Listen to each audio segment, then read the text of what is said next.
Actually, na-excite talaga ako to be part of Cherry Tigo kasi parang pag nagda-dive ka lang, di ba, parang ang sarap umarangkada kasama ang Cherry. Di ba? Pasok.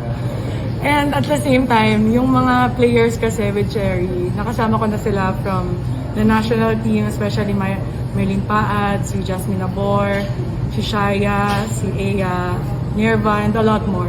So, excited ako to be working with these players. Well, they've known me as a player with a very big heart, very passionate, vocal, and a leader. So, I want them to expect that from me. Going to Cherry Tigo, dadalhin ko lahat yon. Siguro message na lang sa mga fans namin. Maraming salamat sa lahat ng panahon na sinuportahan kami with our last team. We hope na sabayan nila kami at samahan kami sa new journey namin with Cherry.